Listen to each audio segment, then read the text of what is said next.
You're listening to She Shield, your one-stop pod for all things personal safety. I'm your host, Sophia, and my goal is to help educate women and men on concealed carry, martial arts, and all topics self-defense.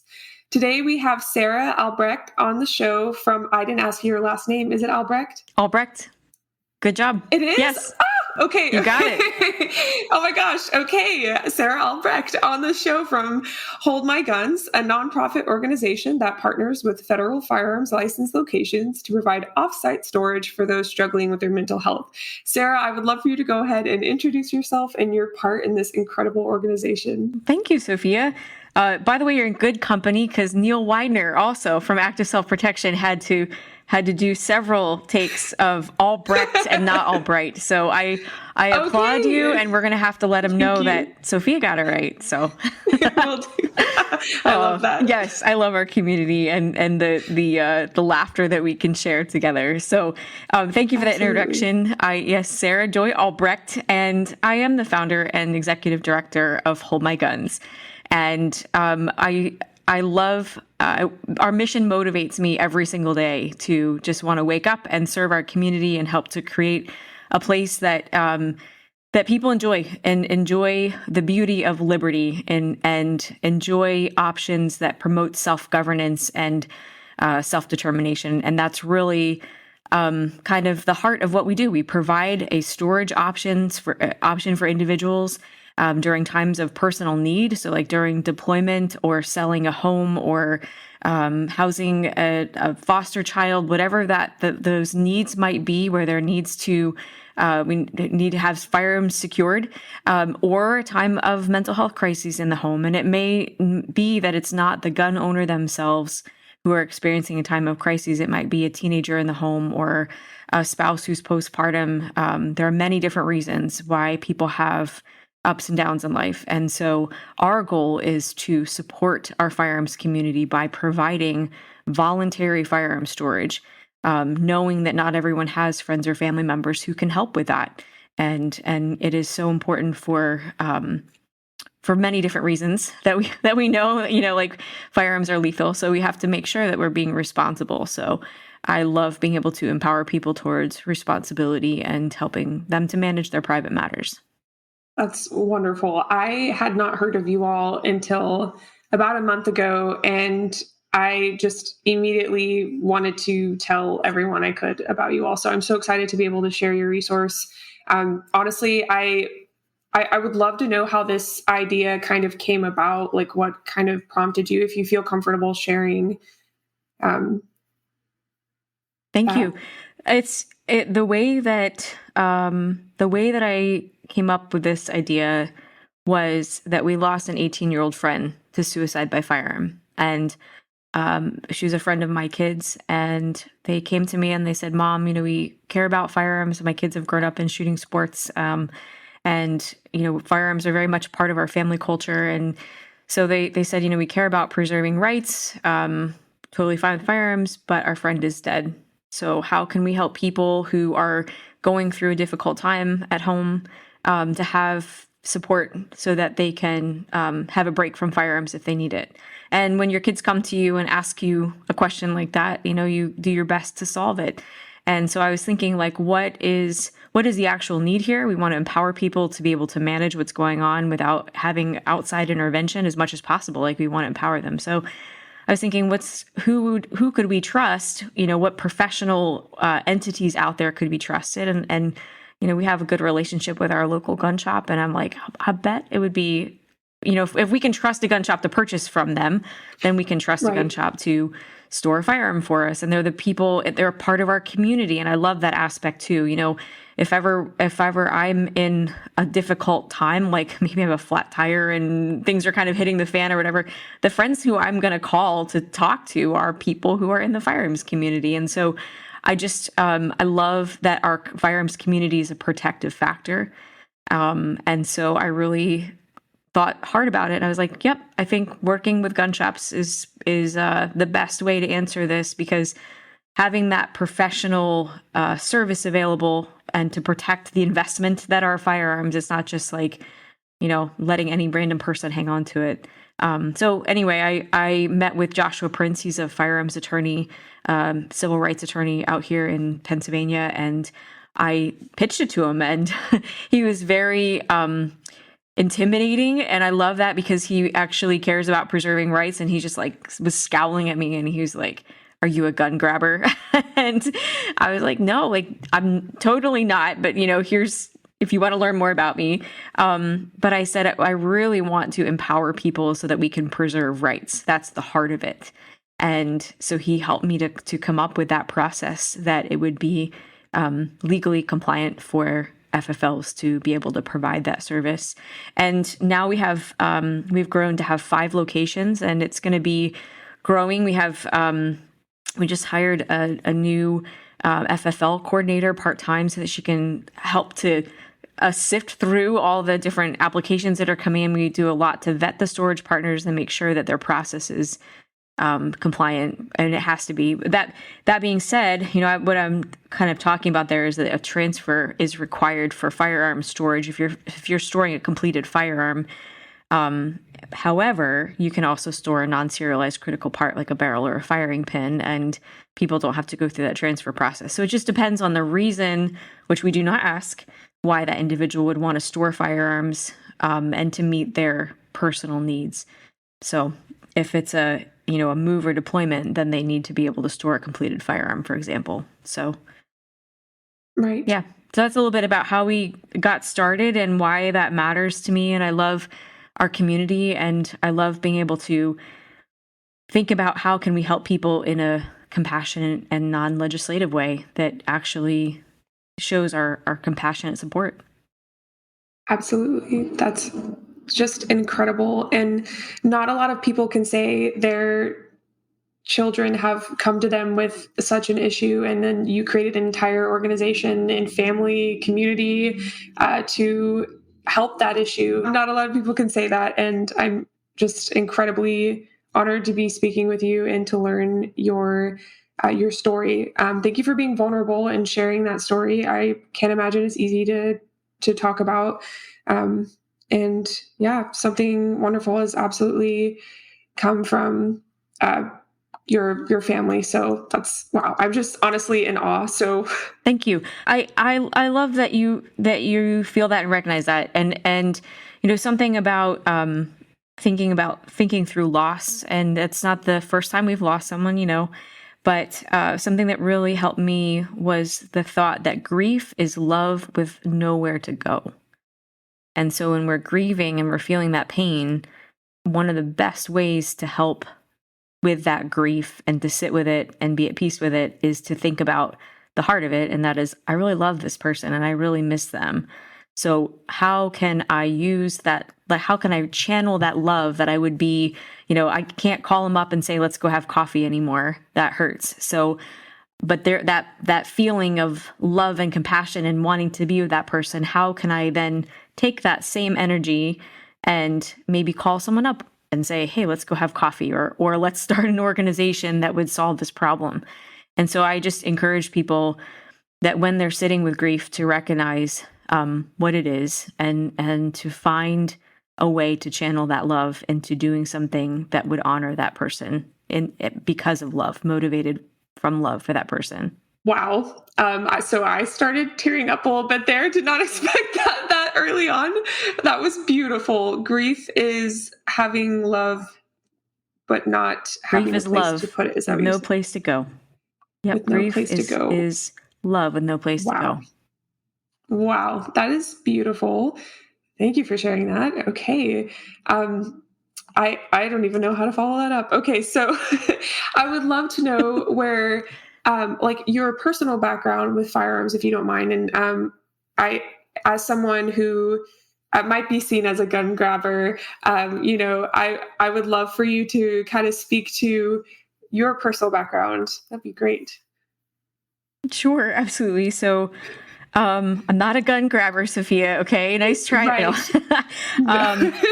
And that's really important. I often tell people, like, I'm really glad that people ask that question because it actually scares the hell out of me when people just ask or they assume when someone is trying to do something good in this space, or like maybe that's their intention, they don't actually think about like, well, what about preserving rights? Because, ultimately Absolutely. there was just a study put out. I think I might have tagged you in it, but there was just a study Yes. that was put out, and Reason Magazine just yesterday was publishing it, and I forget who was originally written by, but 1.7 million defensive gun uses each year. So whenever we think about suicide prevention, and I think it's like, oh man, I forget the number offhand, but it's I'm totally blanking on the specific number, which is kind of embarrassing. But anyway, No, it I can.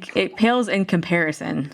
Sure, it pales in comparison to the number of defensive gun uses, and so that is the context. Is we want to do something that is preserving rights, and the reason why I care so much about that, about preserving rights, and my love for firearms and liberty and all that, is that my dad is a Vietnam veteran. He served in the Marine Corps. And I grew up just having a real reverence and appreciation for our freedom and the cost of it, and that people are willing to die for it. And I was also homeschooled, so we did a lot of like there was a lot of focus on what do we believe and why, and what is the history here, and we even went to like looking at older textbooks that weren't kind of history rewritten, and it was just from a very young age caring about liberty and what that looks like in our practical lives. So I grew up around firearms.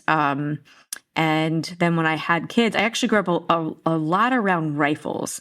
Excuse me. And so actually when I got married, my husband had more experience with pistols, and he's a Glock guy. And so I had to actually get used to everyday carry. And Smith and Wesson pistols really fit my hands really well. I have very petite hands, and so anyway, I have my everyday carry is a 9mm Shield. It's a Gen 1, but I had to get used to that, and I first got used to it because my husband he carries, and so I was like, oh wow, this is not a rifle. It's still like we have to same kind of rules, but just a whole different thing when you're carrying a firearm like in your waistband versus like, slung over your chest or over your back. So it's just totally different thing. And so then we had kids. And so I had to learn about carrying a firearm when I was pregnant, when I had babies, and when I had toddlers. And so I care very much about safety. We've never had, God forbid it never happens. Our kids are older now. But we've never had a situation where kids have gotten into firearms, but I have heard of so many where people do have like little toddlers that get into things. And so, I think part of that journey is, and being a mom, is to just realize like how easy it is for kids to get into things, and to realize like, part of responsibility is, and exercising our liberty is to make sure that our kids are seeing tomorrow too, and that we're not being negligent. So I think that ties in. And I think that having a background of loving firearms and loving liberty and wanting for the next generation to appreciate the same means that I would teach them good firearm safety, but also recognize like when they're babies that they might not be able to understand that. So making sure they don't have access to firearms is really important. And that's something that I share. For 11 years, I was a doula and childbirth educator. And so something that I would say to my students is, hey, you ask for a baby gate as on your registry. If you have firearms in the home, please consider asking for a firearm safe or some kind of locking device as part of your baby registry, because you are bringing a child into this world who is not going to understand firearm safety when they're a baby, and you have to be their protector and make sure they don't have access to it. So, and I think that, and at the same time, I can say all that respecting, court decisions like DC versus Heller that affirm that you can have access to your firearm whenever you need it. So, so just thinking about all of those things in the context of, and Dick Heller, by the way, I've posted a couple times, and you can look on his Twitter account stuff. He supports the mission of Hold My Guns, and he recognizes that there is a big difference between having the freedom to do something, and that is your protected right, and the need for people to be personally responsible for things. and that we always encourage people to be self-governing and to make informed decisions and to take personal responsibility. So there's no dichotomy between those things. And I would also take it a step further, Sophia, to say that some people who are gun grabbers think that there's a dichotomy between personal responsibility and liberty. And that's why they choose to try to take away rights, is because they think that if something is available, then people cannot be personally responsible. And so they don't even put that solution on the table. They instead legislate, which is controlling people. And then ultimately, you have 1.7 million situations where people don't have a firearm to defend themselves if the gun grabbers would have their way. So that's why it's so important that we uphold liberty by providing this option that empowers people to practice personal responsibility. And we had to create it in this situation because not everyone has friends or family that can help or who has access to a safe. So having this option, it empowers people towards liberty, and it moves away from being a gun grabber and that mindset. So, yeah. Wow, absolutely. And I promise you, I was not thinking that. I wanted to kind of prompt that question for anyone who was mistakenly thinking that, and for, people who have the same reaction as your lawyer did in the beginning. So I'm really glad that you shared a response on that, to kind of just negate those kind of primary thoughts maybe some people have who just do not understand your purpose to its fullest. So I'm so glad we talked about that. That's wonderful.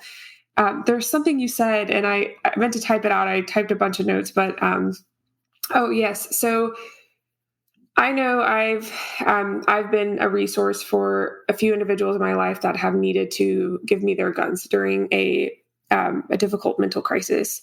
I have often thought, not often, I think I can remember 2 times where I thought, it might be good for my personal guns to be somewhere else, but never having like a friend who I either A, trusted with the gun, or B, had a house that was safe for one, whether or not they have kids, or maybe it's in kind of a difficult part of town where I wouldn't want, it to get maybe stolen. There are just some aspects that kind of prevented me from doing that. And it was just kind of a thought. It wasn't as serious of a situation. At least, it's hard when you're the person in that situation to see how serious it is. But I'm glad that it didn't get that bad. But knowing that you have created resources for people that are in maybe a similar situation like I was is incredible. Mm-hmm. Yeah, I absolutely love that. Definitely Humbly wanted speaking, to just all of us we all have ups and downs in life, right? Yes. And so so at some point in your life, it sounds like you were practicing personal responsibility and you were kind of, having some future thinking, and you were like, okay, if things continue on this path, then I need to make sure that lethal means are secured, right? And so that's actually a very responsible thought to have. And I encourage people, if you go to our link tree on our social media, I encourage them to have a personal safety plan that includes a plan for lethal means, and that it's a very holistic plan, because it also talks about things like the stressors in your life and taking stock of those and thinking about how am I going to mitigate some of those stressors if they pop up. But the goal is to think about those things and how you want to handle them so that you have personal agency if and when they happen. We don't know what tomorrow's going to bring. And just like how we train to, for defensive situations and engaging a threat or even an offensive situation, right? We train for those kinds of things. But I think that there is a big gap when we think about our personal lives and the things that we're going through.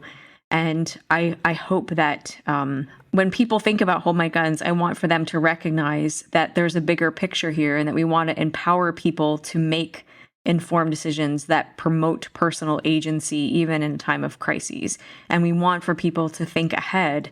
What is my plan for firearms, for medications, for sharp objects, and to plan ahead for their preferred resources. So our safety plan that you can download helps people to think through that in a template type way, so that they can have that plan in place so that, if using that example that you gave, if things continued on that potential trajectory, that you wouldn't be in the moment trying to scramble to say, well, what am I going to do with my firearms? But instead you'd have a plan in place so that you can follow that plan and have peace about it. It's the worst time to make decisions is when you are in crises. And if you look on our personal safety plan, I have a place on there for not only like a pastor and a medical doctor, and there's a couple others, but also a therapist, counselor, psychiatrist. As a mom, there have been times that, we've moved or something like that, and my kids have gotten sick. And I've had to scramble to find a pediatrician, and you call and you pick up the phone and they're like, I'm sorry, we're not accepting new patients right now. And then you end up at the Ready Med or the ER over something that's, you need care, but you don't have your primary care physician. And the same thing happens with a mental health crisis. And so I encourage people, a great resource is, by the way, Doctors for Responsible Gun Owners. And I encourage gun owners to have a resource, pro rights, get a baseline appointment, say hello, become one of their patients, even though you might not have any reason to be treated. But that way, if you're in crises, they know your baseline, they know who you are on a good day, and you're not just behest to whatever doctor's on call at a hospital that's unfamiliar. So part of planning ahead and taking ownership of your life is making sure that you not only are aware of resources, but that you have a plan to use them, and you know exactly when that plan would be, when you would enact that plan. That's wonderful. And just to clarify, you said get docs for responsible gun owners. Is that a resource, or are you saying find a doctor who understands? It is a resource. So if it's, wow. I believe it's 2adoc.com. 2adoc is kind of the shortcut, but it's part of the organization Doctors for Responsible Gun, I think it's gun ownership. And they are doctors who are themselves gun owners who have taken kind of a community oath to say, I understand that firearm ownership is normal, and I'm going to do what I can to preserve your rights in this situation, which is a completely different mindset than many mental health professionals take, because there are many mental health professionals who are not personally firearm owners. So it's important when we think about taking ownership of our lives to take ownership of the resources that we choose to use, the ones that we trust, the ones that we know are in alignment with our values. And I say that with my previous birth work as well. I encouraged my clients to find an OBGYN, for example, that did not have a high C-section rate, who actually tried to work with that woman and her body and her preferences as much as possible.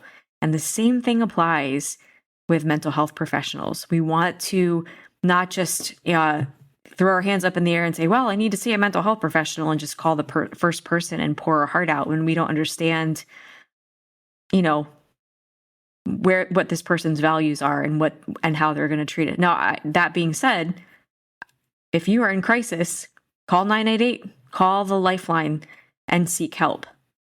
I don't want to dissuade anyone from seeking help or going to the hospital if they need it.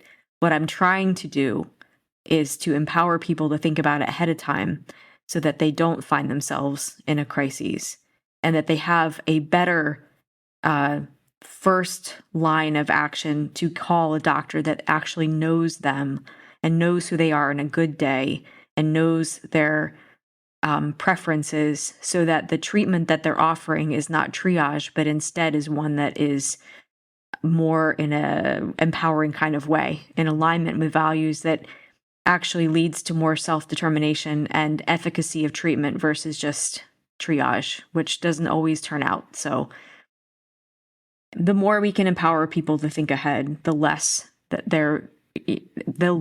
they would be likely to make decisions in a crisis mode that later they might have to go back and adjust. We want for people to, be most comfortable with it, and instead of being along for the ride, to be in the driver's seat as much as possible. Absolutely. That was pretty wordy. Oh my gosh, wordy, but also absolutely necessary. It wasn't redundant in any way. All of that was perfect. And even if it is, it's an important note to drive home, and repetition is a good thing. So Thank that you, is so Sophia. interesting. Yeah. Oh my gosh, absolutely. Thank you. All of that is, I'm honestly surprised I haven't thought about it. I've definitely advocated for myself when it comes to my, you know, OBGYN physician and my family doctor. I've always researched them, and I tend to like to go to women physicians because of their ability to sympathize with the hormonal fluctuations and whatnot. I've never considered finding a physician that is a responsible gun owner themselves and can sympathize with your situation and use their experience and their medical knowledge to make a better plan of action for you in a time of need. I have never considered that.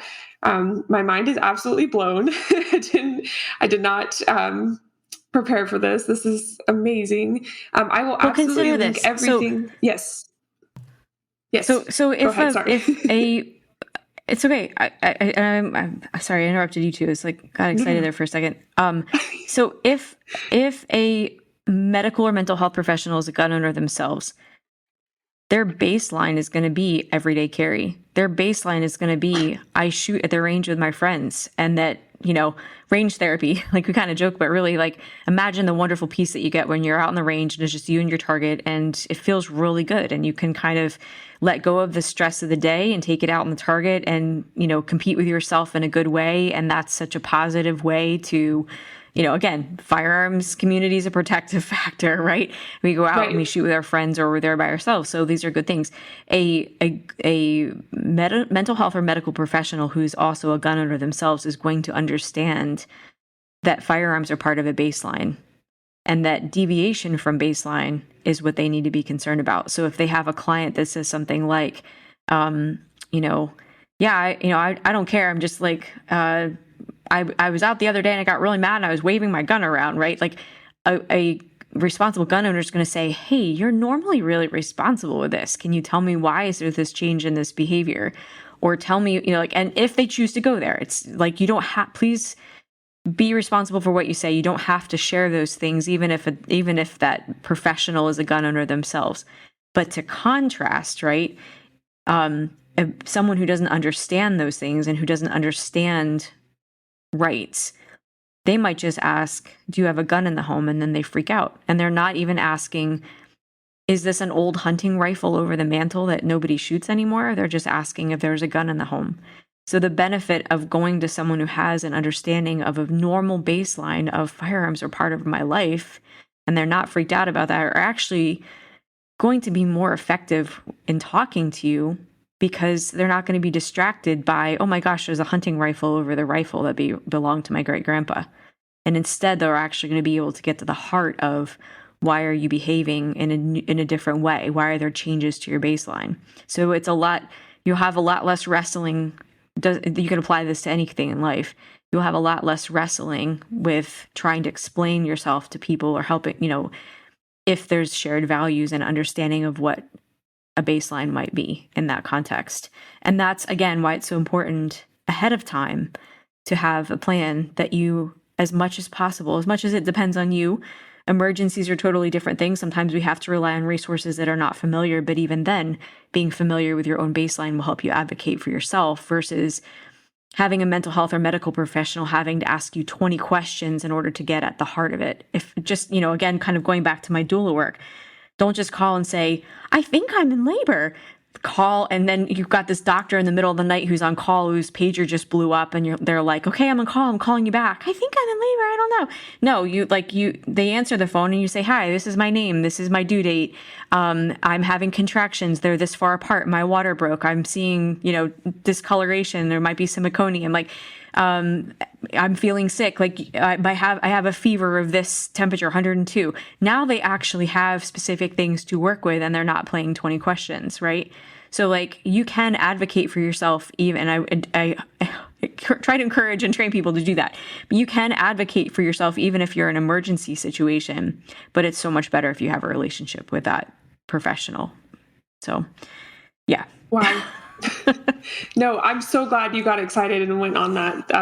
It's not even a tangent. It's a additional information. That's how we empower people, right? Topic. Absolutely. To seek help. Yeah. We want them to think through those things. We want to demystify it a little bit, and simply having that safety plan and thinking about it ahead of time, it empowers people to seek help because they're identifying the stressors, the things that they've already tried.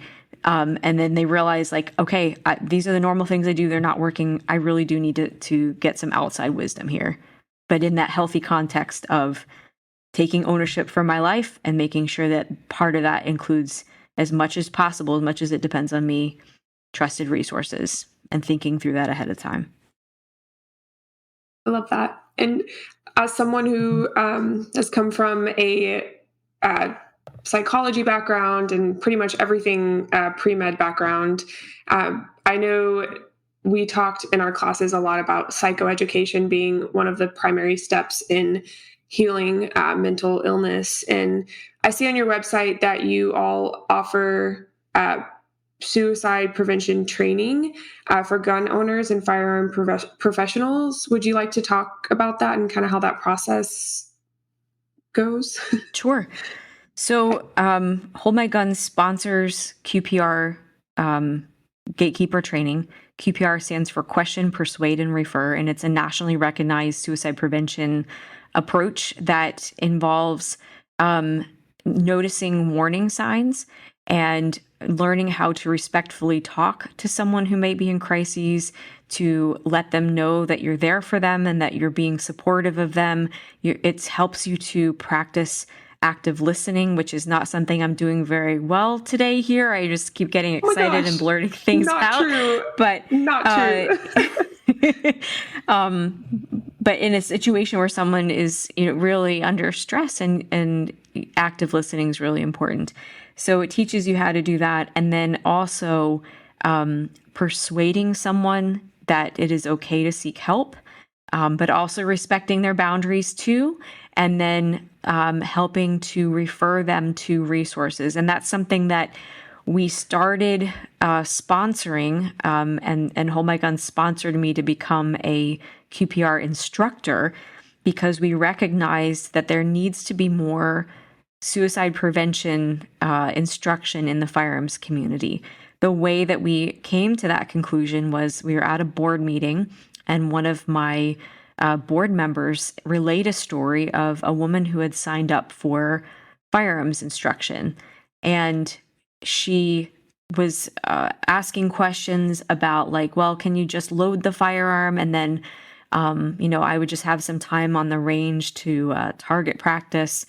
And my board member was like, well, what are your specific goals? Have you ever shot a firearm before? Well, no, and I don't really know what my goals are. And so he got this feeling like this person they're not calling me up to learn to be more proficient. They're just trying to get alone with a loaded firearm on a range with me kind of at an arm's length.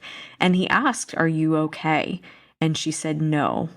And he said, "Are you thinking of taking your own life?" And she admitted that she was. And he said, "Well, here are some resources." And he referred her to some resources. And at that same meeting, another one of my board members said, wow, I had a similar experience. I had a guy show up at the range and just felt like something was off. I talked to him and he said, actually, I'm struggling with depression and I probably shouldn't be around firearms right now. And the lesson was stopped. And so, that's just in one board meeting in a very small sample size of people to have two such similar incidences. And we were like, have you ever gotten training about this? I'm like, no. And then we realized that that there was a need to, again, have training that was with an understanding of a normal baseline of carrying firearms, being around firearms, going to the range, that kind of a thing. That it was important that it was coming from our own community and that we had an understanding of what that looked like. And then also advocating for ranges and their standard operating procedures to have a plan for a mental health crisis on the range. Standard operating procedures as an RSO, if I'm going to an event, I'm going to say, can I see your SOP? And I look in there and I look, where's the first aid kit? And where's the, who do I call in this kind of emergency or that kind of emergency? And there's all this detail, even down to then assign a person to stand at this entrance and direct the ambulance to the injured person, right? There's so much detail in there, but there's not, what are you supposed to do as an RSO or as an instructor if you see someone crying on the range, or handling their firearm in a way you think that they might be thinking of harming themselves.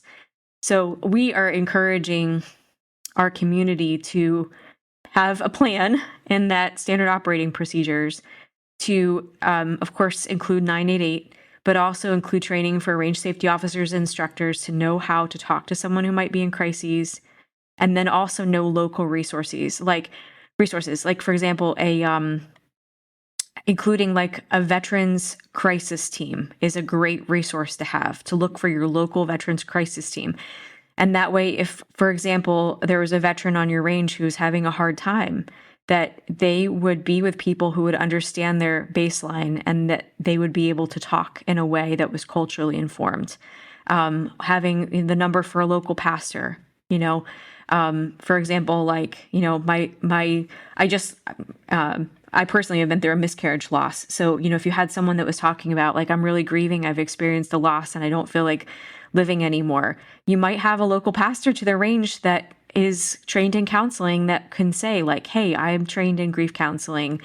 Can I talk with you? And that RSO has that number right there. We encourage our ranges to have resources that they know their clientele, and they should take stock in that before a crisis hits and say, what if we were to have a concern, what kind of resources most likely would we need, and how can we include that and train people?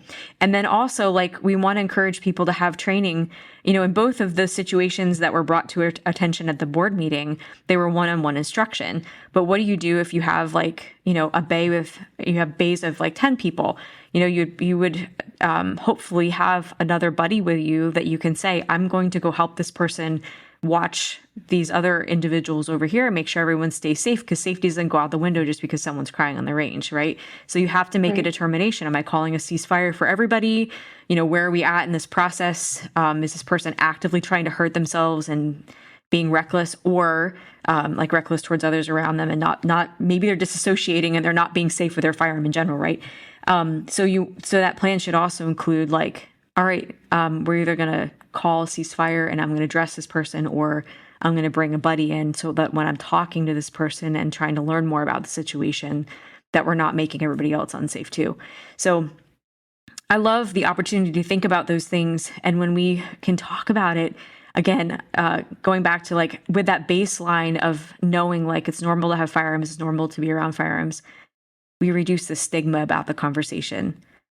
And we kind of hold space for that idea of it's normal for people to have ups and downs. So how can we be supportive as a community and even have policies that reflect that, so that we can give people our best support in that moment, rather than looking at it like a punitive thing, or oh man, this person's having a crisis, I'm gonna have to stop the line, right? Because it'd be really easy to be irritated. It's a normal response to feel irritation, but training would help us, education would help us have a little bit of empathy, and then empowering us with some next steps. And that is good stewardship of our community whom we love. Attention all knife enthusiasts. Today's episode is sponsored by the one and only Cold Steel Knives. For over 3 decades, Cold Steel has been leading the way in the knife industry, dedicated to creating the world's strongest and sharpest blades. They've pioneered countless innovations that have become industry hallmarks of quality and sophistication. From their revolutionary checked Kraton handles to the iconic Tonto point blade systems, Cold Steel's progressive accomplishments have set new standards in the field. Their trademark triad locking mechanism remains unrivaled by any of their competitors, proving its unbeatable performance time and time again. Their impressive lineup goes beyond just knives. They offer swords, tomahawks, machetes, cutlery, and a wide range of tools for everyday carry. Trusted by military, law enforcement, emergency services, self-defense professionals, and martial arts practitioners, Cold Steel is renowned for quality, strength, reliability, and dependability. Where strength, safety, and performance come together for over 3 decades and counting, use code SHESHIELD at checkout, that's SHESHIELD, to save and to support the pod.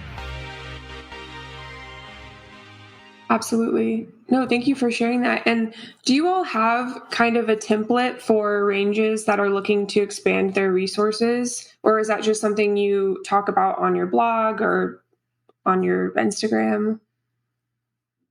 So far, we've talked about it mostly in the QPR trainings that I've offered, because they've been primarily to, RSOs and gun shop owners, range owners, that kind of a thing. But I do think there's a need for it. And so, if I think it's a good homework assignment to actually put things down. We do have it in our QPR slides, like questions to ask at your range or to consider if you're a range owner. But I think there's probably a need for that. Yeah. So thank you. I'm going to steal that idea, Sophia. Oh my gosh. Of course. I'm actually making notes for where I would like to make reels from this episode recording. And I'm trying to take notes on kind of like all the different things you mentioned, so I can hopefully put that in the caption and get people thinking about that. It's almost like that concept is just not discussed of it. I would never think to have those things present unless, I had listened to this podcast as a listener or spoken to you as a guest speaker. So that's incredible. Again, mind blown. Seriously. Cool. So we want to reduce stigma and be good stewards, right? And that is the heart of it. The heart of it is that we love our community. The heart of it is not that we hate guns. That's the right. Reason why our approach works is because we actually care about people, and we have an interest in preserving liberty and treating people with dignity and respect, and is from those values that we are moving and breathing, right? So that's what allows us to kind of have those blinders on, in a sense, and not worry about what everybody else is doing, but instead say, like, how are we going to take personal responsibility in our own community in a way that we would want for people, we would want to be treated if we were having a really rough day. Absolutely. You just prompted me to think about something. My whole life, I feel like the biggest argument people choose when it comes to gun ownership is they'll pull some, statistics out of their butt about how the gun ownership leads to more accidental firing. So like negligent discharges and the gun being used by someone else in the household on the gun owner maliciously, and how that is more prevalent than self-defense use of a firearm. And I feel like your organization is the perfect solution to that. And I don't know if you would like to speak on that, if that's something that you've almost motivated you when you were beginning this organization. I think when I was doing research and trying to figure out, why is, because you think about what are the objections. An objection is that, if a person's going to take, you probably have heard this before, right? If a person's going to take their own life, they're probably going to find a way to do it. I think that there's some truth to that. QPR training would say that, like the research that's based on, there's estimated that for every suicide death that there are 25 attempts. And we know that firearms are the most lethal of means. There's over, it's about like, I'm going to say it's like 95% chance you're not going to survive a gunshot wound. So it is the most lethal of lethal means. And so when I was doing research to think about like, okay, is this really a service that we need? Is this really relevant? Certainly things like that came into play. The one the one particular study about the lethality of firearms, we can just kind of be like, well, no kidding, firearms are lethal. That's why we carry them, because we want to have lethal force to stop lethal force, right? We want to be able to have that kind of stopping power. That's why we carry a firearm. And so what I was thinking in that, I really, the Harvard study really helped me to, on lethal means and lethality of firearms, helped me in that process of exploring, is this something that would benefit our community, voluntary firearm storage, and creating time and space between a person in crises and lethal means. And so I think the way that we have to look at it, though, like you said a moment ago, like we have to take into consideration the defensive gun uses, and to recognize that like we want to preserve our rights and our freedom to carry a firearm and to defend ourselves. But with that also becomes, there's not a but, like it makes the rights go away, not like that, like not a and right. In either or. But part of that is preserving our liberty and being able to wake up the next day, and saying like the whole point of self-defense is acknowledging in the first place that we're worth defending and that life is worth defending. And so if those are our values, then if we carry a firearm because our core value is that life is worth defending, then if life is worth defending, then we would want to preserve our life, even if it meant having distance from lethal means while we sorted things out so that we are empowered to have a better day tomorrow. And so that's what motivated me. And I understand like there are other ways that people might try to attempt, and that's really sad.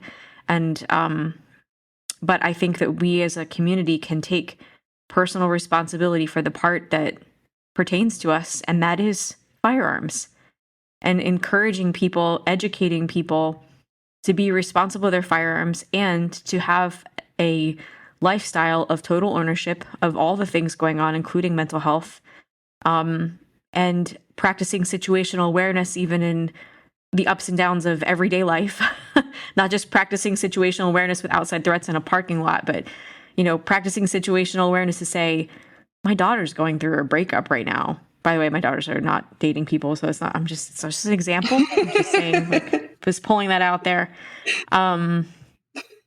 Sorry, that's great. They'll probably be so glad. I'm chuckling at that. Yes, Mom. But seriously, if anyone wants to date their daughters, we need to have a conversation first. But like taking stock of things like that going on in the home and not being ignorant, not being a parent, like that's something else I talk about in my QPR training, is starting in the home and creating an atmosphere where there is trust. So many times in our busy culture, we talk to our kids through a locked door or with a screen in front of them. And, so we try to, at dinner time for our family, we say, okay, everyone's putting their cell phones away. How's your day? How is it really? How is homework? How are the people at school? And we homeschool our kids, but our kids go to a 2-day-a-week homeschool co-op. Our younger guys, our older ones are graduated. But we have honest conversations about the kids' days and without distraction. And so part of this and situational awareness in the home is to actually know what's going on with the people in your home, to actually have conversations, with your spouse to say, how was your day? How did that presentation turn out? How do you feel about it? So that you don't have different stressors that are kind of festering that lead to things like, oh man, let's say a presentation didn't land, and then your spouse is being quiet about it and you don't know anything that's going on because you don't have that kind of relationship where you're asking, and then all of a sudden they're spiraling and having an issue with self-worth and how can I provide for my family? It's like, dude, it was one presentation, but not making light of it.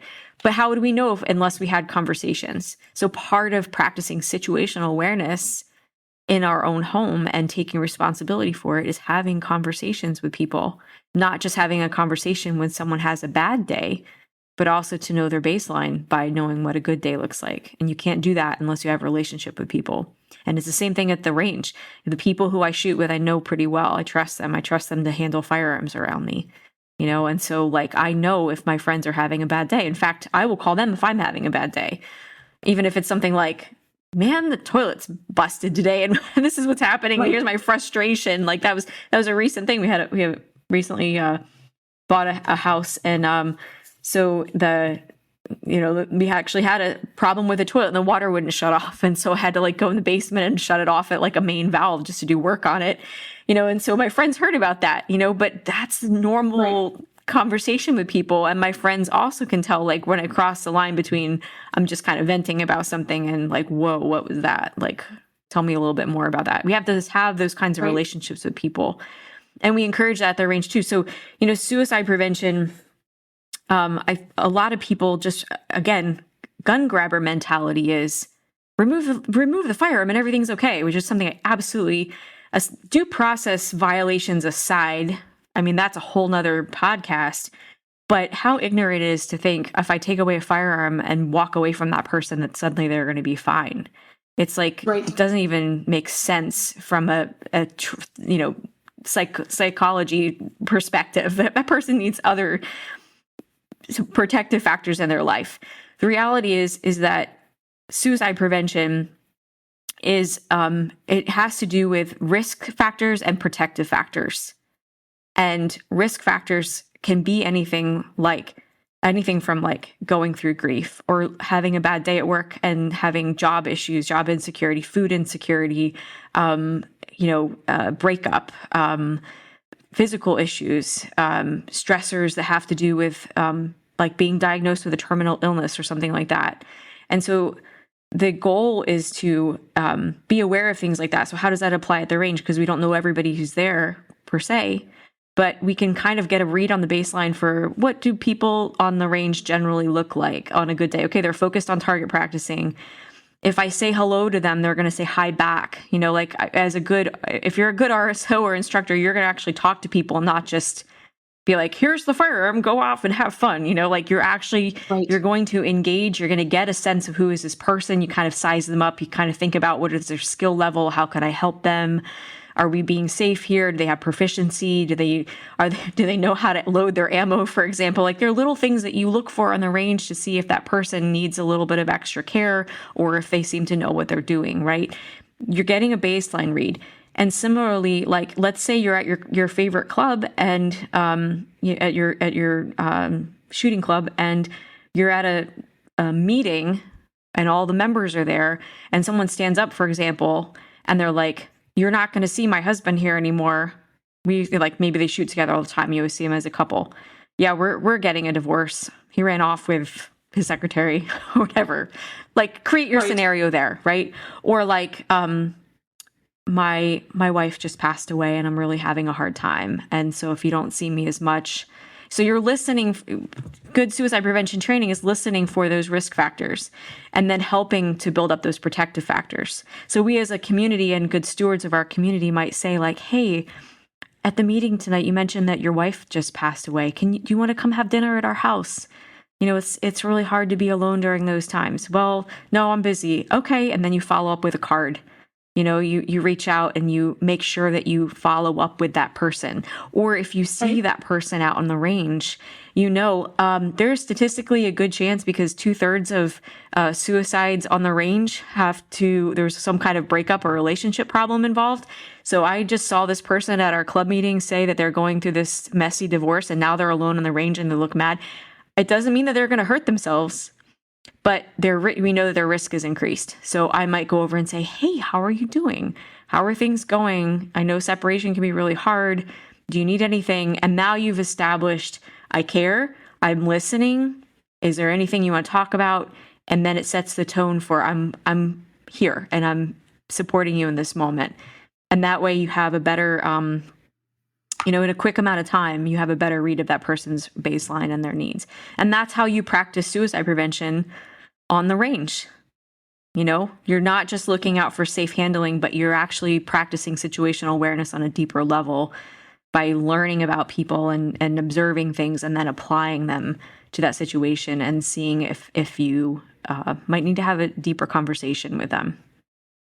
So I don't know, I'm the kind of person that finds myself in those conversations, even at the grocery store. And I know that not everybody intuitively does that. So my hope is that I can share a little bit about that thinking to, put down some breadcrumbs that might open people's eyes to the humble realization that any of us can have a bad day and that, it's just a matter of when, and thinking compassionately about how would I want for someone to help me if I were having a hard time. That's really the heart of it. And that can be brought down to a process, which is why we can put it on standard operating procedures. There are ways to make that more streamlined. But, how many times have we been around people who have all the streamlined right answers and they don't really have any heart? And it feels very patronizing, doesn't it? So we want to encourage as good stewardship in our community and enjoying the beauty of liberty to not be patronizing and instead just say, like, I'm compassionate because I'm humbly recognizing it could be me. And I want to create a community where I would feel safe or where my loved ones would feel safe. And that's really why we do what we do, because we love people. That's beautiful. Yeah. I definitely find myself getting into really deep talks with people on like almost a daily basis. I went on a vacation this past weekend to Northwest Arkansas, and I walked into Markham and Fitz's chocolate factory, and within like 2 minutes of speaking to the workers there, they both opened up to me about their trauma. And I've noticed over my life that's it's a common theme. I think it's from years of therapy and like kind of practicing learning myself and kind of my stressors and how I process things. And I've felt more open to people, and it's an honor because I know that they feel safe with me, and it means so much. And it's not always in the most convenient times that this happens, but it's always an honor at the end of the day. And I love that you've created this program for people that maybe don't have that kind of natural ability to just relate to someone almost immediately. In this field, I feel like things can just switch so quickly. And that training could be the difference between, someone being recognized as at risk versus not. So I absolutely love that. And I would love to know if someone's interested like me, I'm definitely making this a goal of mine to become, I don't know if it's a certification or at least just go through the QPR training process. How would they find that resource and do that? If you go to QPR Institute's website, you can find training for QPR. It's a nationally recognized program. It counts for 2 continuing education credit hours. So regardless of what your day job would be, it is really a helpful piece of training to have. QPR is kind of similar to having CPR and knowing how that kind of training to know how to help someone if they have a heart attack or they're choking on something or whatever. It's a similar kind of idea of simplifying it down to a process, but still being compassionate. So you can find that training in many different places. And if you go to the QPR Institute website, you can easily find an instructor near you to get QPR gatekeeper training. Our hope is that in the firearms community that people will get certified so that if someone were to look up a firearms instructor and maybe they were thinking about having access to firearms and the range to take their own life, that instead they would say, hey, this person actually has suicide prevention training, and I think I'm going to give them a call and ask about how I can get help, knowing that they care and understand. So that's our hope, is that people who have taken our training, at this point we've trained over 200 people in the firearms community in QPR training that have been certified through our efforts. And I have to include our donors there. We're grateful for our donors who make those trainings possible. I trained women at the Girl and a Gun National Conference. I've trained active self-protection cohorts. We've trained firearms instructors here in Pennsylvania at Lower Providence Rod and Gun Club. So I'm really proud of those efforts because I can tell it's making a difference. I've even had students say, I was able to use this training and I'm really grateful. I feel like we saved a life today. I always love hearing stories like that. But it is a very cool thing to include in your in all of your certifications when you list them for people. And it is our hope that they would see you as a resource. All that being said, with the QPR training that you can find online or with an instructor near you, it's probably not going to be tailored to the firearms community. And so the instruction that I offer is a lot of taking the things that we've talked about today and including firearms as a normal, everyday carry baseline type situation. I bring that into the QPR training materials so that it can be applied to our specific community, meeting our specific needs.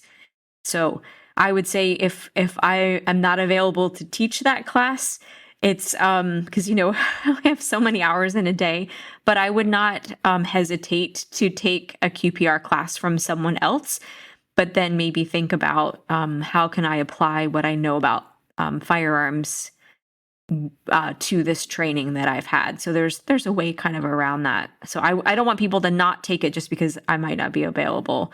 But on the other hand, I do have some trainings that I want to put on the calendar, and we're working on putting together some groups. So please reach out. You can reach me at info@holdmyguns.org and express an interest in taking QPR gatekeeper training. And we'll, with interest, we'll work on putting together a group of people for that. Absolutely. I will be there as long as there's a spot open. Absolutely. I love that so much. That sounds like fun. Yes, absolutely. I would like to know for kind of the personal safety plan for people that are, kind of brainstorming on that right now. What does the process of using Hold My Guns look like? So they would make an appointment with one of our storage partners and say, I'm interested in using the Hold My Gun service. The storage partners do not ask why a person is storing a firearm. For all we know, that person is going on vacation or selling their house or something. Our job is not to be a counselor to them, but instead to offer that professional service. So they would make an appointment. They would indicate that they want to store their firearms, and the FFL would then say, all right, here's our appointment time, bring your firearms in. We want to make sure that there's an appointment made and that they have clear instructions for how the firearms are to be brought in. Obviously, it would be a risk if someone just brought in a box of firearms into a gun shop with customers there. So, whether it's entering in at a certain place, like, come in through this entrance, we want to make sure that there's not just a box of firearms, particularly unloaded ones, just coming into a store. So ask that FFL partner, like, what process do you want me to follow when I bring in my firearms? I have, 10 rifles and 3 pistols and 10 boxes of ammo, or whatever that might be. And then they can prepare ahead of time to make space on their shelf to make sure that everything is properly stored in their safe or their vault room. So the next step would be is that the customer fills out a contract. They are attesting that they're a lawful owner of that firearm, that they're not a prohibited person, and that they are using the service for lawful intention. There is a small storage fee involved. We let our storage partners set that fee, but in many cases, there are groups that can offer a scholarship. Again, it's no questions asked. So that person might just say, is there a scholarship available for this? And it's not, well, if you're having a crisis, then it's free. But if you're not, then it's not, we don't ask. So we just trust that for whatever reason, we are empowering someone to prevent unauthorized access to a firearm. There's a small fee involved. And that customer then would go over their firearms with the FFL. They would say, like, hey, I've got a scratch here on this firearm, just like if you were picking up a rental car, right? Like, you do a good once over and make sure you're not responsible for any damages. And that's just being professional. So everyone's in agreement about the condition of the firearms and the intervals in which they'd be making payments. And then the process to pick up the firearms is similar. They would call the FFL, and then they would come in and pick up their firearms when the customer feels that it's a right time to do that. That being said, we have to be compliant with all federal, state, and local laws. It's a regulated space, right?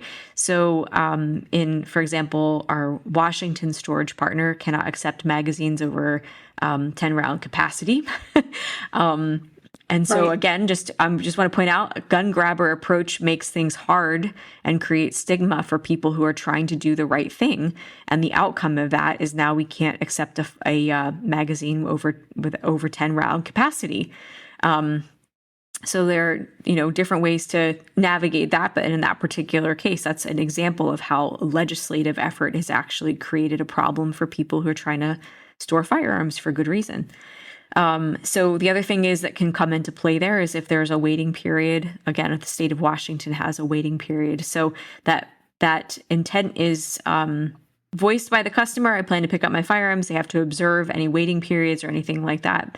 They would show their ID. They have to fill out a 4473, which is required for the transfer of firearms. So again, the gun owner is still the owner. They're just transferring temporary possession to the FFL. And then they are transferring possession back to the owner at the time of pickup. And so that background check is passed, and then they can pick up their firearms in accordance with state laws, whatever if there's a waiting period or that kind of thing, of course. In a case where a customer might come in and just like how if during a normal transaction, if someone, for example, comes in smelling like marijuana or alcohol or something like that, and they seem to be intoxicated as an example, then that FFL employee cannot lawfully give a firearm back to an individual who is intoxicated, for example. So, they're still the gun owner, but that employee might say, please come back when you're not drunk because we can't do business today, right? And so the same kinds of things apply just like with any firearms transaction. It's also important to note, like I said earlier, that they can store a non-serialized critical part like a barrel or a firing pin. And even in a situation like that, there's still like, hey, let's do business when you're not drunk.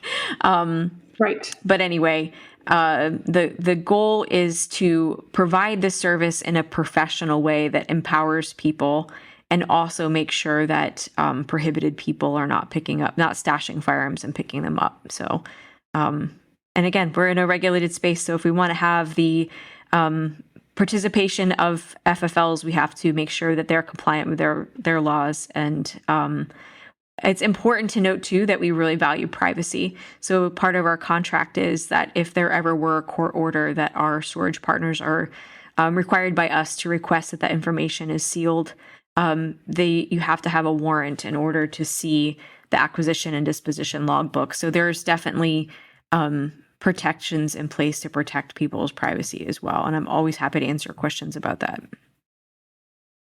Wonderful. No, thank you so much. I definitely took some extensive notes. I'll definitely be posting this segment onto the Instagram. So someone who's just wanting to know the process can have that as a resource.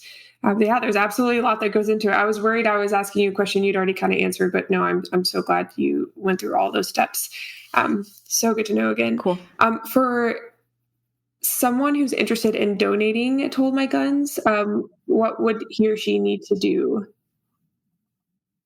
Thank you. So you can go to our website, holdmyguns.org, and click on the donate button. Or if you're looking on our social media, there's a donation link in our link tree, which is in our bio.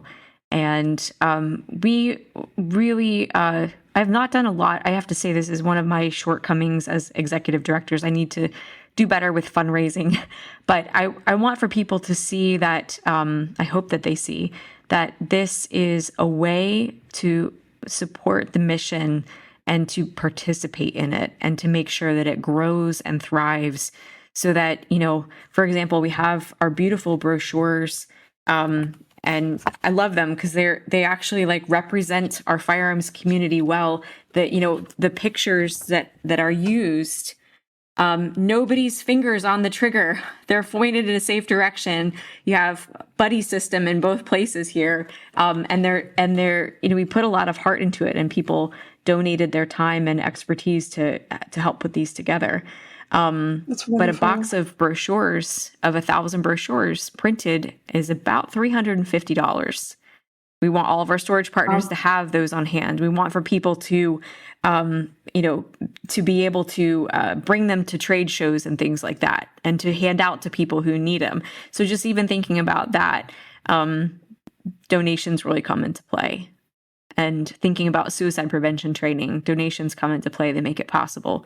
So please don't just think about it like as a checkbox of I'm donating to my favorite charity, but instead understand that we value you and that you're part of the mission and that you're really helping to make a difference with that. And you're helping the reach of this mission to get out there more than we could on our own, and that you're part of that family. So I love thank that. you. Absolutely. I would love to add that donation link to my page as well, if that's okay with you. I'm definitely. Absolutely. And we are a 501c3. I just want to put that out there. So as much as it is as allowed by law, it is tax deductible. And that's what better way to taxation is theft. So what better way to avoid, paying, like sending your money to things that are not, that you would get a write-off, let's say, to a cause that you actually care about. I mean, how often do we get to do that? So, right. Yeah, consider that as with a donation, is that it is a 501c3, and it's a good feel-good thing to do with your money. Absolutely. No, that's so good to know. That's lovely. And for those listening who can't maybe necessarily make a financial donation, what are some other ways they can help? So, helping by handing out brochures to your favorite gun shops that have like great customer service ratings and that and trust the people there, is a great way to help. We do have a community tab on our community board up on the website. People can get involved that way as well. And that's a new thing, so we're kind of like building that out and creating a forum for people to get involved with. So that's one way to connect with other people who care about this cause. Sharing social media posts is really, really helpful because we are a pro-rights organization. We get shadow banned a lot. And so if there's a post that resonates with you, help us to one day we might have right? I just can't believe painful that. And it's really sad because that means that people are not getting life-saving information. So, we have, for example, we went from one post having 500 likes on it with, a couple thousand views to all of a sudden the next day, a post only having, a couple hundred views and 30 likes. And then you try to search on your hashtags and your name doesn't show up, and people are trying to type in "hold my guns" and your user ID doesn't show up unless they specifically type it out all the way. Those are some of the indicators to know you've been shadow banned. And so that happens a lot. In fact, 2 weeks ago, Instagram took down our account just randomly. We were unaware of any post being flagged. I just went to check on everything, and they're like, "This account is, your account's been taken down for community violations." I'm like, suicide prevention? Talking about safety and firearms? Like, that's a community violation? I know that we have active gun grabbers who flag our posts and who complain. And so just be aware. And so you're kind of fighting against that when you're sharing our posts and you're getting the word out. It really helps us. I definitely have some discouraging days, but it also motivates me to build up our platforms that we trust, like our blog and our community board. We know that those are not going to get shadow banned. So yeah, that's a great way for people to get involved. Join the community board. Again, the community tab is on the website, and share the posts on social media makes a big difference. Absolutely. I am down to join the battle with you. So cool. I don't know if you like Brene Brown's vulnerability thing of being in the in the fight pit and like getting your skin all muddy and dirty, like fighting for vulnerability. But in this sense, I will fight with you on sharing this. Thank you, Sophia. Yes, absolutely. Yeah. All social media platforms. No, that's incredible. I know we talked before we started recording, but my Fit for FIA page began as a fitness and mental health page. And I've honestly felt this incredible deficit in talking about mental health resources. And it's interesting because I do provide resources for people and how to use weapons. I've even I've been wanting to make a YouTube video on just gun basics, like how to check if a gun is loaded, how to load a gun, how to unload a gun, things that maybe people are just nervous about learning for the first time in a class and want to watch a video. But I've also been extremely nervous to show that on YouTube because I don't want my source to be used for something dangerous, whether that be self-harm or harming others. And as you were speaking earlier, I was just brainstorming. I would love to put hold my guns at, like, put that information at the end of the video, or maybe in the middle, like somewhere where it will stick out and not just be someone, they're like, oh, I don't want to listen to it. Like, I'm at the end of the video, like end of what I came here for. But I will somehow work that into that video as almost a preventive measure. Because that's actually one of the main reasons I haven't actually recorded that yet. I'm terrified that it will be used for a different purpose. And I don't want that person to shout me out either one day and be like, I got this information from @FitForVia, career over. So I would love to just in all manners possible. There's always that risk too. Like, think about a gun shop owner. They're selling a firearm to people that are, we have to kind of take ownership for that. We don't really have control over other people or what we do, or what they do with a firearm if it's not on our watch, right? There's a big difference between people being reckless on a range under our watch when we're in charge versus someone after they leave a gun shop. So, or whatever it might be. Same thing with people at the grocery store. Like, they don't know the items that I'm purchasing, what I'm going to use them for, right? Like, some people nefariously use household chemicals, right? So part of liberty and is understanding that we don't necessarily have control over other people, but that we have a kind of an opportunity to share and educate people for what truth looks like. And that's the stuff that at the end of the day, we know, like, I educated people and provided truth for them. And I did my part to make sure that accurate information was put out there. And I'm going to be preoccupied with presenting truth in a responsible way, as opposed to worrying about what everybody else is potentially, that will keep you up at night. And ultimately they're responsible for that. Again, like, that's a difference of a liberty mindset versus a gun grabber mindset. And that's really why it's so important that the firearms community is the one that takes leadership on talking about suicide prevention and leadership on talking about firearm safety. There are many organizations out there who are trying to moonlight as gun safety and suicide prevention, and really they're collecting money to fund gun control. So the difference here is that we actually care about those things because we care about our community and we care about liberty and we care about presenting truth to people so they can make informed decisions that are not us controlling them, but instead providing options to empower people and trust that if they are empowered to make good decisions and have to utilize resources in a good, lawful way and not using them to harm other people, right? That we're doing our part and we're exercising liberty in a responsible way. We're not just saying, like, you're on your own. We're saying, no, there are some good values that you should consider. That's why we encourage firearms training, right? Like, if you're going to carry a firearm, here are the responsibilities that go with it. You're not going to leave it out for that toddler to get a hold of. So that's where education comes in. So I would say if you have a heart for sharing those things, you can always say, like, I'm putting this video out here because I think there's a need to educate people. And I'm trusting for you to do your part too, and to use this video for good intentions. And I hope that I'm empowering you to do that.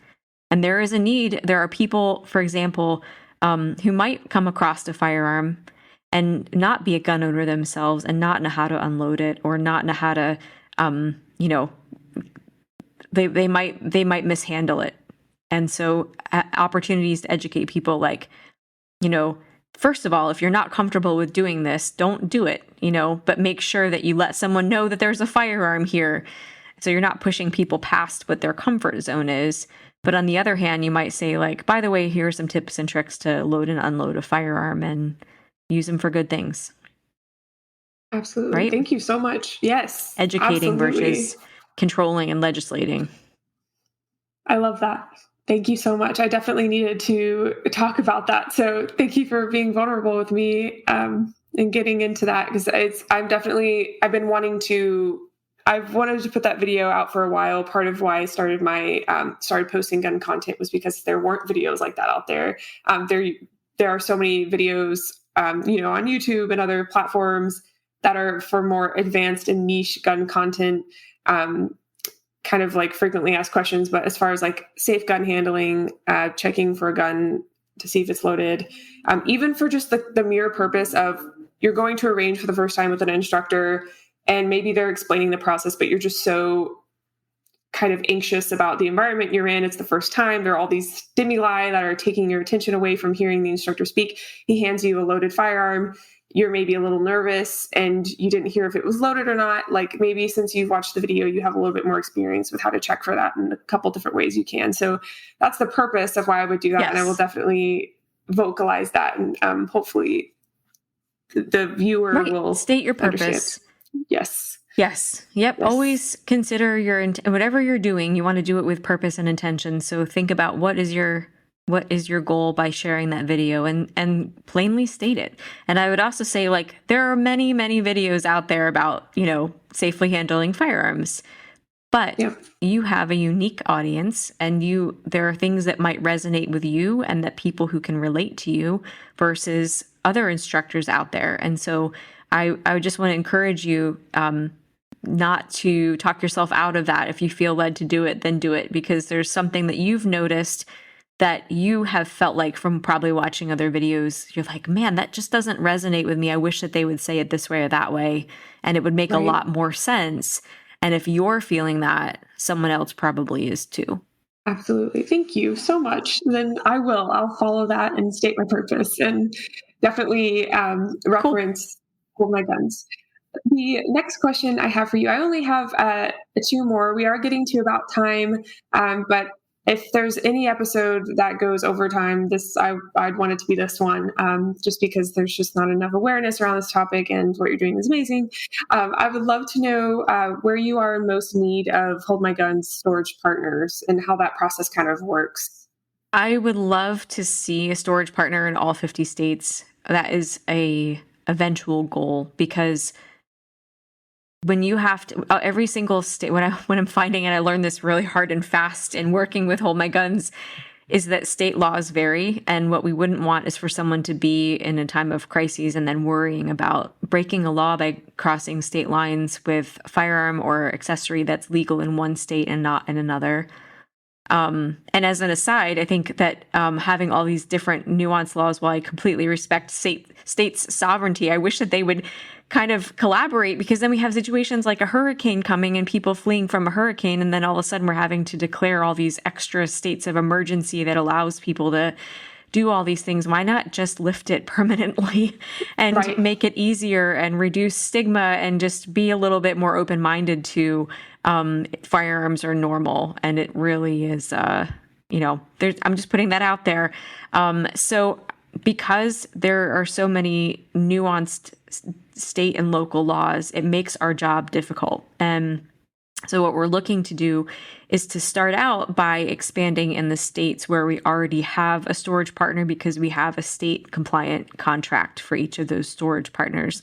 And our process involves, if FFL is interested, first of all, we want to work with an FFL that has good customer service rating. We want to understand make sure that they understand already, like, to treat people with dignity and respect, that they come in. There are people from all different walks of life who are gun owners, and that they have to recognize that people store firearms for many different reasons, and to just not immediately judge, like, what's going on in this person's life. It really could be that they're just moving or fleeing from a hurricane, and they're dropping their firearms in a safe location for the night, and as they're still in their home state, but they don't want them in the hotel room or their car. So, just recognizing there is a need for this for a variety of reasons. That FFL should have, we ask questions about security and things like that, and we want to make sure that that the firearms are going to be professionally stored in a secured way. We require that our storage partners carry general liability insurance, so that if there were any damages that happened to that firearm, that they would be covered by their insurance, so that a gun owner is not just having to eat the cost of repairing damage because someone was negligent. So making sure they have that general liability insurance that covers firearms. Hold My Guns is not an FFL, so we can't provide insurance for that. We require our FFLs. Do we consider ourselves a referral service, but there are contracts in place to ensure that customers are treated professionally.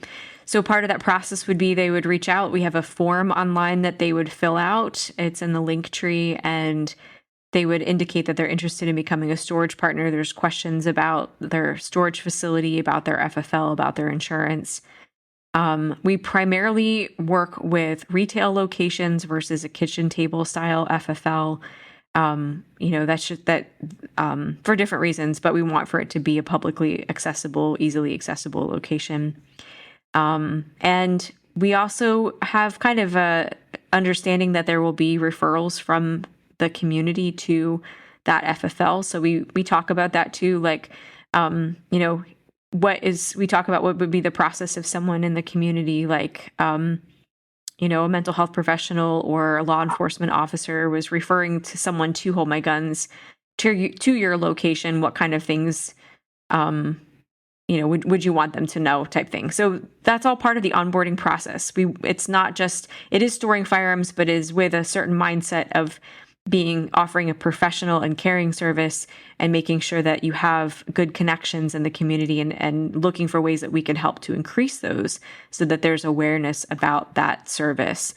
Also knowing that people like, law enforcement, for example, might be at risk themselves for suicide, and that we want to have a good relationship with referral people in the community so that those resources are available and easily accessible. We don't require suicide prevention training, but we certainly offer it. And we have conversations about looking out for people in crises. But that is our goal, as well as an openness to education around suicide prevention type training. So, yep, we have, like I mentioned, we have an FFL coordinator who's really doing a tremendous job of helping with onboarding, and we're really grateful for Lisa. It's making a difference, and it's allowing me to be able to focus on different kinds of awareness, but making sure that they have a dedicated person to talk to. So, yeah, as we grow, that's a way that and people thinking about getting involved and donating and things like that. Those are the kinds of things that those donations are going towards, making sure that we have staffing to be able to manage some of this, and making sure that the outreach is, hitting that target. So, absolutely. Thank you for sharing that. I'm linking everything. I'm taking many notes here. For anyone wanting any of this information, you can just scroll down to the notes below the title, and I'll have all of those different links as well as the link tree in case that's easier to navigate. The last question I have for you, besides, of course, I always give guest speakers an opportunity to say anything they want to say before we exit the show. But before we got on, we talked about some blind spots surrounding suicidal ideation, some specifics between sexes, but of course, just in general, these like blind spots people have. And I'm probably not prompting you super well, but I would love for you to share that knowledge with everyone, the knowledge you shared with me before we started, if you're okay with that. So you were asking about women and mental health and things to consider for our firearms community. And I think that part of taking ownership and practicing situational awareness is understanding things like different hormonal fluctuations, for example, and how that affects you. It's kind of, it might be TMI for some people, but, like for a little while I was shooting IDPA, and I had a hemorrhaging disorder. I eventually ended up getting a hysterectomy, but I'll never forget, I had my period one day, and, you use these community porta potties, and, a couple minutes later after I had used the bathroom on that day, some guy walked out and was just like, "Oh my gosh, there's blood in the porta potty." And I think, like, as women, like, we are trying to be like strong and tough and kind of keep things like low profile. And there are some days, like certainly our skills really speak for themselves out in the range. I think women are sometimes even better shooters than men, I have to say. Absolutely. But we also are bringing a lot to the table. Like, while we're on the range, maybe maybe we have our period, maybe we're postpartum, maybe we're a nursing mom and we need to find a pump station while we're, it's like, okay, I'm in between, the next relay here, and I'm gonna I need a quick second to pump because I have a newborn at home, or managing like household things, knowing where our kids are, and our cell phone might be going off in a meeting, or there's a lot of aspects that that women are navigating that can affect mental health. For me, having a miscarriage affected my mental health for a while, and so I think that part of taking ownership is to not try to cover up those things or try to necessarily soldier through them, but instead to take an ownership of approach to recognize, for example, like, okay, this is at this point in my cycle, I need to make sure I have some high protein snacks. I need to make sure that I'm hydrated, that I'm bringing with me, the items that I need in order to feel comfortable during this time, whether it's a maxi pad or a breast pump or your Midol, or making sure you have, your cell phone charged so that your kids can reach you.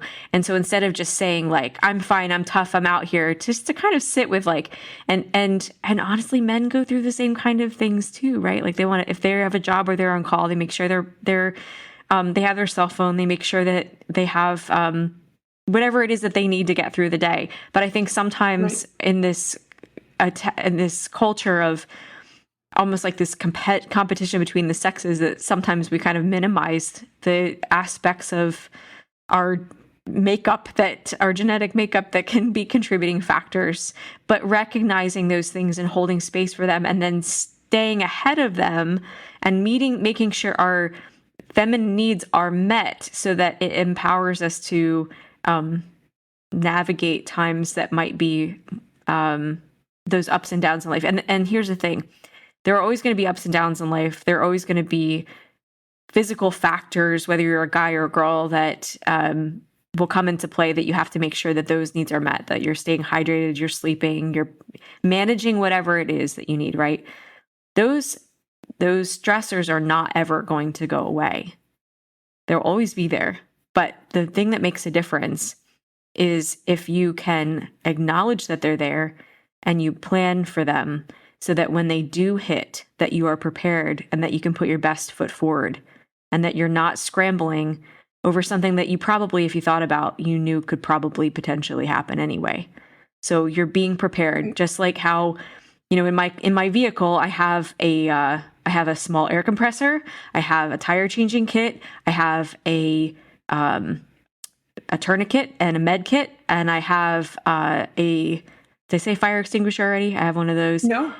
So I have things in my vehicle that I would be prepared if I were to come across an accident, or if I were to get into an accident myself, or I would have a flat tire, right? It's not inviting those things to happen, but knowing that the potential, because I've been around enough to know that those things happen, that right. I am planning ahead so that I am in the best possible situation to address those concerns. And I would say it's the same thing for women when we think about the needs that women have. Acknowledge that they're there. Don't try to mask over it. Own them completely, and take steps that you need in order to put your best foot forward, and to have even a backup plan in case something goes sideways, and then it's still part of your plan. So it's the same thing, really. Again, we're talking about kind of threats from within and mitigating things that can create suicidal ideation. But it really is no different than planning ahead and training for meeting a threat in a parking lot or in a mall or a home invasion. We plan for those things. And I think that it is definitely within our scope of readiness to also plan for threats from within. We never know what tomorrow's going to bring. But we can stay ahead of it, and we can still train and have a plan and put our best foot forward. And we can be a victor instead of a victim. That's incredible. I'm sorry, did you just make that up? Victor instead of a victim? I'm sure I've heard it somewhere. Okay, because that was just, wow. Like, I'm following up your incredibly insightful, beautiful message with just random words here, but that was just that so beautiful. Thank you for sharing that. I absolutely love that. I've never heard those. I've never heard that message said in such an elegant way. So thank you for that. I think we're about at time, unless there's anything you would like to kind of end the episode on, anything you'd like to send the listeners off with. I know we have a lot of individuals who carry, or at least are gun owners listening. So is there anything you would like to say? I want to say that I love you guys, and that I love our firearms community, and that the community and the beauty of liberty inspires me even in a really chaotic and difficult world. And that my hope is that when people hear, even though we've kind of dug really deep today, I hope that it resonates with people, and that what they hear is that there is hope. I believe that suicide prevention is a message of liberty, and it's a message of hope. And so I invite those who are listening to get in touch and to share your thoughts, get involved with Hold My Guns. And also, I want to encourage you that you can make a difference in people's lives, and you can be someone that that cares about liberty and cares about your community enough that you would say, "Here am I, send me. I want to be here to help, and I want to be here to point you to resources who care." And to not just turn a blind eye because you're worried about what some politician or gun grabber thinks, but instead be led by your values and caring about the people around you that you are good stewards of, which is the whole reason why you carry a firearm in the first place, to protect the people that you love. So if we have that protector mindset, it means that we're willing to have caring conversations with people, and we're willing to be vulnerable and honest and say, yes, but there are resources, and yes, I'm in the trenches with you. So that's what I want for people to take away with it. And the way that starts is by having your own personal safety plan. Just like how you put your own oxygen mask on first, you can't expect for other people to have a safety plan and to consider what they would do in a crisis unless you yourself have been willing to think about it. So the homework assignment is to fill out a personal safety plan. You can download it free through our link tree. And, you're not filling that out online. So you're not like sharing that information with anybody. It's just a piece of paper that you're downloading, printing, and writing out and keeping in a safe place that you can share with a trusted person if you want to. But that's my homework for everybody. Go download that safety plan, tweak it. It's just a template, tweak it to whatever you need it to be. And then from there, you can share it with people and not share your personal plan if you don't want to, but you can say, I have a safety plan. And there's a place on here on my safety plan for an emergency contact or a friend that you can call, and let me be that for you. That's a great way to talk about a plan with someone, and just say, hey, I'd love to be that friend to call. I care. What a beautiful way to present suicide prevention as opposed to, what gun grabbers would say, which right. Doesn't, we're going to take away your firearms, but not actually care about the person. The beauty of liberty is that we care about people, and we care about empowering people to make choices that promote self-governance. And if we really believe that, then we're going to live consistently in that way, and we're going to treat people with the same dignity and respect that we would hope that they would treat us with. And that comes from a place of humility. So that's my takeaway. You can find us online at holdmyguns.org. You can find us on social media, holdmyguns.org. And feel free to reach out. You can always message me at info@holdmyguns.org. I'd love to hear from you. Wonderful. Thank you so much. And you can also just scroll down and click on any of those links if that's easier for you. I had a whole segment typed out with all of that. So thank you so much, because I definitely don't like listening to myself talk as much. So that's perfect. Thank you, Sarah, for coming on today and sharing your experiences and resources. Again, I know we have a lot of listeners who are gun owners, and with gun ownership comes great responsibility. So thank you for your role in helping others heal and protect themselves during their dark times. Including myself. This was incredibly enlightening personally. And even speaking with you before the podcast recording began, I already learned so much. And I've just had such a good time talking to you just in general. So thank you so much. So it was really fun. Thank you so much, Sophia. I'm so glad you had a good time. For exclusive video content with guest speakers, you can become a Patreon. You'll receive a thank you note and podcast stickers and more exclusive content. You can visit the She Shield Instagram and TikTok for show updates, pictures of our guest speakers, and podcast highlights. A special thank you to Sagetta Gear, the official sponsor of She Shield. For concealed carry gear and or duty gear, you can use code SheShield10 for 10% off your Sagetta Gear order and to support the pod. All sources mentioned in the episode will be listed in the show notes, which are the notes below the title. If you like the pod, you can help by liking, subscribing, and leaving a review. Thank you for listening, and in the meantime, stay safe and stay vigilant. Bye!